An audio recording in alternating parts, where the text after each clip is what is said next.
Somalis have officially taken over the city of Minneapolis. I used to call Minneapolis Little Somalia in jest, but it's not a joke. It is the official statement coming from the city's mayor, and I'll show you guys that clip in this video. But now that their takeover is complete and it's too late to stop it, they are no longer hiding their true intentions. At a rally for Ilhan Omar, they publicly admit that they have no interest in the people of Minnesota. Hell, they have no interest in the people of America. Their only allegiance and the only people they care about are the people of Somalia. As always, like the video and subscribe to the channel. Make sure you guys watch to the end because I have an insane bonus clip for you. But don't take my word for how they feel. Let's watch this clip from Ilhan Omar's rally. xildhibaan ilhaan cumar oo magaca Soomaaliya qalin dahab ah ku qortay qadiyadda ilhaan ma aha qadiyad ilhaan ma aha qadiyad Minnesota ma aha qadiyad reer Mareykan qadiyadda ilhaan waa qadiyad Soomaaliyeed guusha ilhaan waa guusha Soomaaliyeed waxayna noo ximbaarsan tahay macno weyn.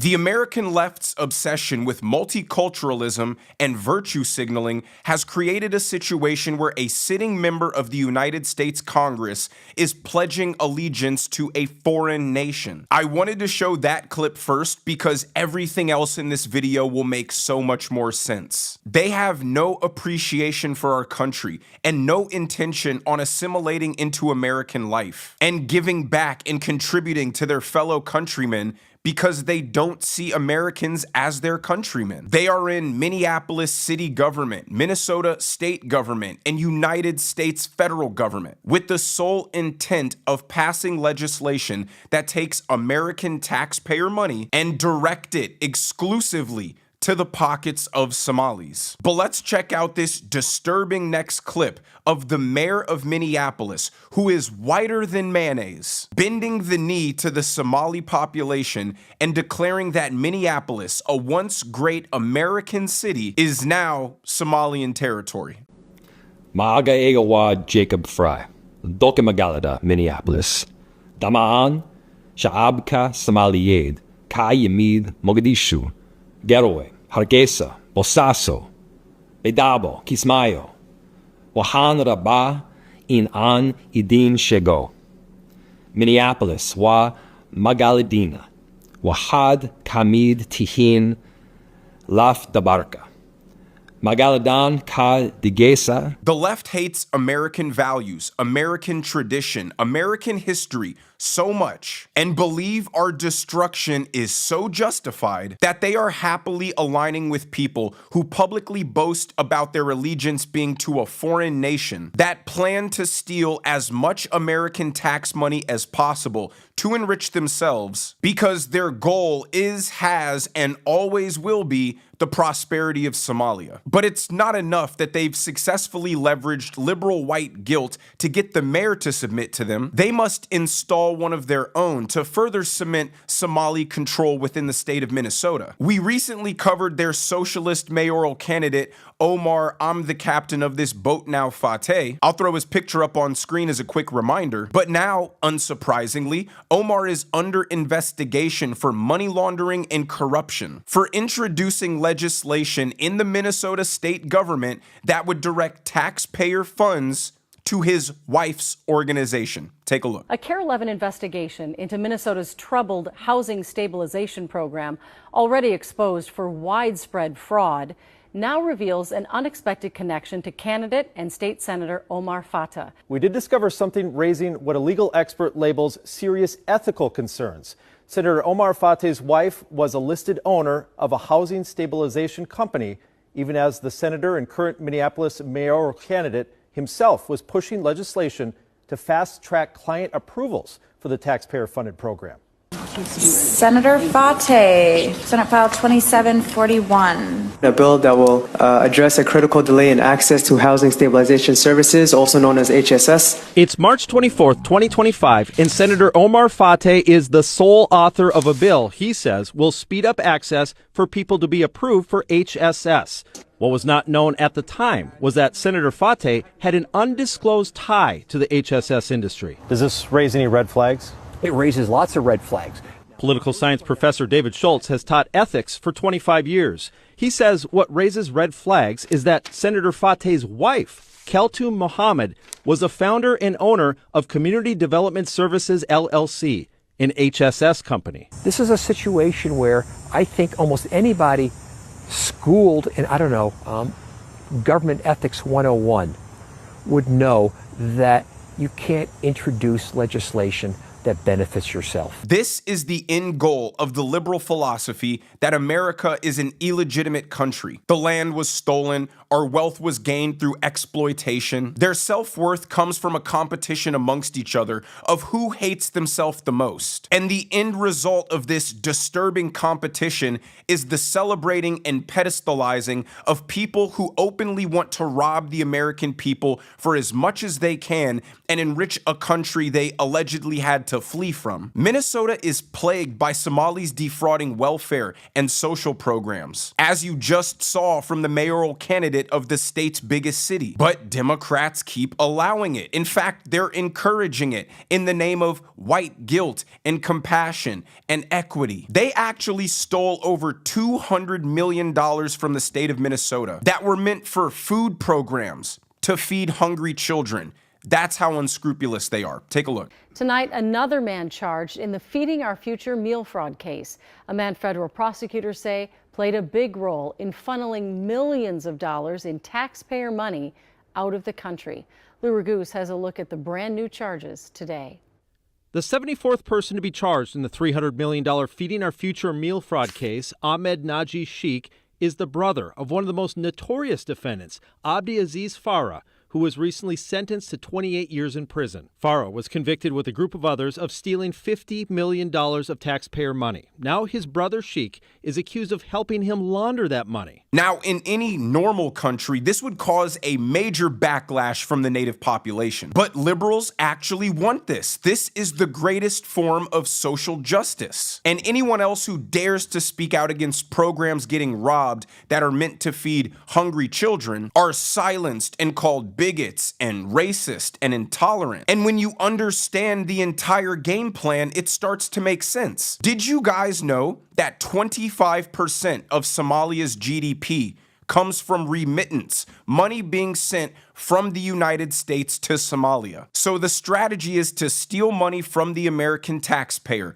give Somali residents free housing, free food, free school, free healthcare. Give them such a comfortable lifestyle that they can afford to have 4 or 5 children, while the native-born population struggles to have 1, 2 if they're lucky. And then as their population outgrows the native population, they have more political power. And then they can enact legislation that exclusively benefits Somali people. And the money that's not exclusively for them, they can just steal it through fraud. And the more money they get, the more they send back to Somalia, because that is their goal. You heard the guy say it at the Ilhan Omar rally. But speaking of Ilhan Omar, someone who openly hates America and declares her allegiance for a foreign country, here she is going to a church and berating a bunch of white people for liking Charlie Kirk, a man who stood up for America instead of Somalia. I do believe those of you who are interested in rewriting this hateful man's history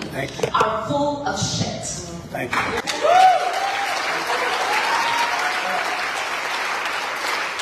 It is despicable that church would allow her to do that. And what's up with white liberals loving foreigners, telling them how evil they are for caring about their country? Ilhan Omar knows that their plan has succeeded. They have successfully beat the residents of Minnesota into ideological submission. Minnesotans, I guess, have just adopted the belief that their sole purpose in life is to serve the interests of Somalia. And Charlie Kirk, a man who stood up for America and American values, has to be characterized as an evil, awful person, and that's why Ilhan Omar goes on CNN, mocks Charlie Kirk's death, and says he belongs in the dustbin of history. Watch. What I find jarring is that there are so many people willing to excuse the most reprehensible things that he said, that they agree with that they're willing to have monuments for him, that they want to create a day to honor him, and that they want to produce resolutions in the House of Congress. honoring his life and legacy. It is one thing to care about his life because obviously so many people loved him, including his children and wife. But I am not going to sit here and be judged for not wanting to honor any legacy this man has left behind. That should be in the dustbin of history, and we should hopefully move on and forget the hate that he spewed every single day. Ilhan Omar believes that she embodies true American values, which are socialism, a deep hatred of Western civilization, a scalding contempt for white people and Christianity, an acquiescence and obeisance to the people of the third world. And because Charlie Kirk got people to understand that maybe it isn't such a great idea to import people from the third world who openly hate our country and are trying to destroy it, he's a bad, evil, racist man who belongs in the dustbin of history. Got it. She's upset that Charlie Kirk believed the American dream was for American people, not the people of Somalia. Liberals imported millions of people into this country who hate us, who told us desiring cultural unity was racist, who told us expecting people to assimilate into our culture was white supremacist bigotry. And now these people have amassed political power in cities throughout America. Here's the bonus clip I promised you guys. A Muslim man in Dearborn, Michigan, a city, by the way, that put Arabic on the official police department badges, openly admits that their goal is an Islamic takeover of America and instituting Sharia law. Watch this. We haven't done anywhere near enough. And the people here, I promise you, we do feel ashamed. We do feel like we're not doing enough. We do feel like change needs to come because change must come. And in the form that it must come is that this empire, the American empire that's been hurting our people since the beginning, the imperial Western powers that have been hurting our people since the beginning, they must fall. And inshallah they will fall. And my message to the people of Gaza and the oppressed peoples across the world is that there are people here, both young and old, who are going to be willing to fight and are willing to put their lives and everything they can on the line to bring these empires down, because they must come down. Their goal has always been the destruction of the West. Look at all of Europe. European countries are now having a problem with Muslim areas of their cities being patrolled by private cars maintaining Sharia law, calling them Muslim areas where their rules, their laws have to be followed. And American liberals are aligning with these people because they hold the same beliefs. The implication that some cultures are incompatible with Western civilization was met with strict and harsh criticism and condemnation. You weren't allowed to say it. You had to adopt the belief that Western culture was bad, that white people were bad, that our country's prosperity built by our ancestors is actually the property of every single other person on planet Earth besides us. And even now, with their brazen openness about wanting to destroy America, about having allegiance to Somalia, there's nothing we can do about it because these are legal citizens. They exploited the compassion and welcoming nature of America to infiltrate it from within and steal everything that they possibly can before they finally bring the country to its knees. And that's how you have a situation where the mayor of Minneapolis is now giving entire speeches in Somalian. But let me know what you guys think down in the comment section below. If you enjoyed the video, make sure you hit that like button. Make sure you subscribe to the channel if you haven't already. Turn on those notification bells so you never miss a video. And I will see you guys in the next one.